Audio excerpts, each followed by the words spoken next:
ایک بادشاہ اپنے وزیروں اور مشیروں کے ساتھ دربار میں موجود تھا اور اس کا موڈ کافی اچھا تھا۔ وہ نوجوان وزیر کی طرف مڑا اور پوچھا، تمہاری زندگی کی سب سے بڑی خواہش کیا ہے؟ وزیر شرما گیا، اس نے منہ نیچے کر لیا۔ بادشاہ نے کہکا لگایا اور بولا، تم گھبراؤ نہیں، بس اپنی زندگی کی سب سے بڑی خواہش بتاؤ۔ وزیر گھٹنوں پر جھکا اور عاجزی سے بولا، حضور، آپ دنیا کی خوبصورت ترین سلطنت کے مالک ہیں۔ میں جب بھی یہ سلطنت دیکھتا ہوں تو میرے دل میں یہ خواہش پیدا ہوتی ہے کہ اگر اس کا 10واں حصہ بھی میرا ہوتا تو میں دنیا کا خوش قسمت ترین انسان ہوتا۔ وزیر خاموش ہو گیا۔ بادشاہ نے کہکا لگایا اور بولا، میں اگر تمہیں آدھی سلطنت دے دوں تو تم کیا کرو گے؟ وزیر نے گھبرا کر اوپر دیکھا اور عاجزی سے بولا، بادشاہ سلامت، یہ کیسے ممکن ہے؟ بس میں اتنا خوش قسمت کیسے ہو سکتا ہوں؟ بادشاہ نے فوراً سیکرٹری کو بلایا اور اسے 2 احکامات لکھنے کا حکم دیا۔ بادشاہ نے پہلے حکم کے ذریعے اپنی آدھی سلطنت نوجوان وزیر کے حوالے کرنے کا فرمان جاری کر دیا۔ دوسرے حکم میں بادشاہ نے وزیر کا سر قلم کرنے کا آرڈر دے دیا۔ وزیر دونوں احکامات پر حیران رہ گیا۔ بادشاہ نے احکامات پر مہر لگائی اور وزیر کی آنکھوں میں آنکھیں ڈال کر بولا، تمہارے پاس 30 دن ہیں۔ تم نے ان 30 دنوں میں 3 سوالوں کے جواب تلاش کرنے ہیں۔ تم کامیاب ہو گئے تو میرا دوسرا حکم منسوخ ہو جائے گا اور تمہیں آدھی سلطنت مل جائے گی، اور اگر تم ناکام ہو گئے تو میرا پہلا حکم خارج سمجھا جائے گا اور دوسرے حکم کے مطابق تمہارا سر اتار دیا جائے گا۔ وزیر کی حیرت پریشانی میں بدل گئی۔ بادشاہ نے اس کے بعد کہا، میرے 3 سوال لکھ لو۔ وزیر نے لکھنا شروع کیا۔ بادشاہ نے کہا، انسان کی زندگی کی سب سے بڑی سچائی کیا ہے؟ اور یہ رہا میرا دوسرا سوال۔ انسان کی زندگی کا سب سے بڑا دھوکہ کیا ہے؟ اور یہ رہا میرا تیسرا سوال۔ انسان کی زندگی کی سب سے بڑی کمزوری کیا ہے؟ بادشاہ نے نکارے پر چوٹ لگوائی اور وزیر کو کہا کہ تمہارا وقت شروع ہوتا ہے ابھی۔ وزیر نے دونوں پروانے اٹھائے اور دربار سے دوڑ لگا دی۔ اس شام اس نے ملک کے دانشور، ادیب، مفکر اور ذہین لوگ جمع کیے اور سوال ان کے سامنے رکھ دیے۔ ملک کے دانشور ساری رات بحث کرتے رہے، لیکن وہ پہلے سوال پر ہی کوئی رائے قائم نہ کر سکے۔ دوسرے دن دانشور بڑھا دیے، لیکن نتیجہ وہی نکلا۔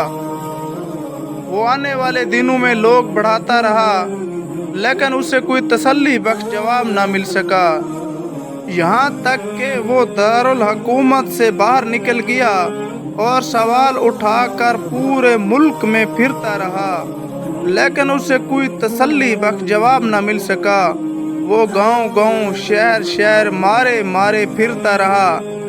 بالآخر اس کا شاہی لباس پھٹ گیا، اس کی پگڑی ڈھیلی ہو کر گردن میں لٹک گئی، جوتے پھٹ گئے، پاؤں میں چھالے پڑ گئے، یہاں تک کہ شرط کا آخری دن آ گیا۔ اگلے دن اس نے دربار میں پیش ہونا تھا۔ وزیر کو یقین تھا کہ آج اس کی زندگی کا آخری دن ہے، کل اس کی گردن کاٹ دی جائے گی اور جسم شہر کے مرکزی پل پر لٹکا دیا جائے گا۔ وہ مایوسی کے عالم میں کچی آبادی میں گیا۔ آبادی کے سرے پر ایک فقیر کی جھونپڑی تھی۔ وہ گرتا پڑتا اس کٹیا تک پہنچ گیا۔ فقیر اور اس میں اس کا کتا رہتے تھے۔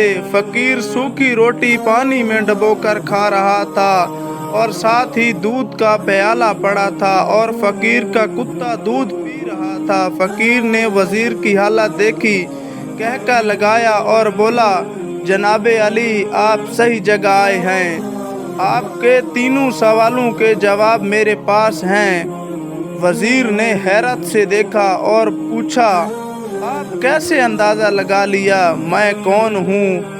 میرا مسئلہ کیا ہے؟ فقیر نے سوکھی روٹی کے ٹکڑے چھابے میں رکھے اور مسکرایا، اپنا بوریا اٹھایا اور وزیر سے کہا، اس کو دیکھیے، بات آپ کو سمجھ آ جائے گی۔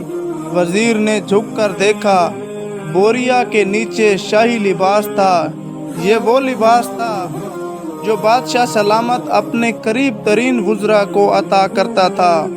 فقیر نے کہا، جناب علی، میں بھی اس سلطنت کا وزیر ہوا کرتا تھا۔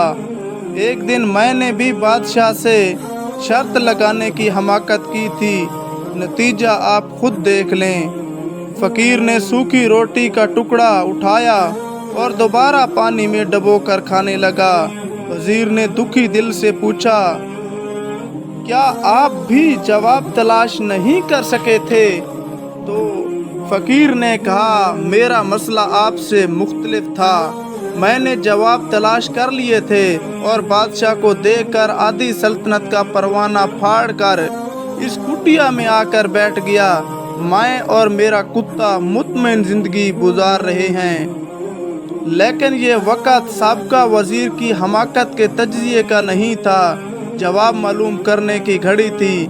وزیر فریادی بن گیا اور فقیر سے سوال کیا، کیا آپ میرے سوالوں کے جواب دیں گے؟ فقیر نے ہاں میں ہاں ملا دی، میں پہلے 2 سوالوں کا جواب مفت میں دوں گا، لیکن تیسرے جواب کے لیے تمہیں قیمت ادا کرنی ہوگی۔ وزیر کے پاس شرط ماننے کے علاوہ کوئی آپشن نہیں تھا۔ اس نے ہاں میں گردن ہلا دی۔ فقیر بولا، دنیا کی سب سے بڑی سچائی موت ہے۔ انسان کچھ بھی ہو، کوئی بھی ہو، وہ اس سچائی سے دور نہیں جا سکتا۔ وہ رکا اور پھر بولا، انسان کی زندگی کی سب سے بڑا دھوکہ اس کی زندگی ہے۔ ہم میں سے ہر شخص زندگی کو دائمی سمجھ کر اس کے دھوکے میں آ جاتا ہے۔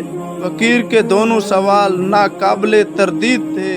وزیر سرشار ہو گیا اور تیسرے سوال کے لیے کہا کہ اپنی شرط بتائیے جناب۔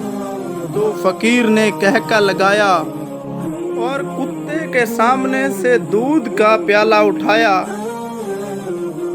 اور اس وزیر سے کہا، میں تیسرے سوال کا جواب اس وقت تک نہیں دوں گا جب تک آپ یہ کتے والا دودھ پی نہیں لیتے۔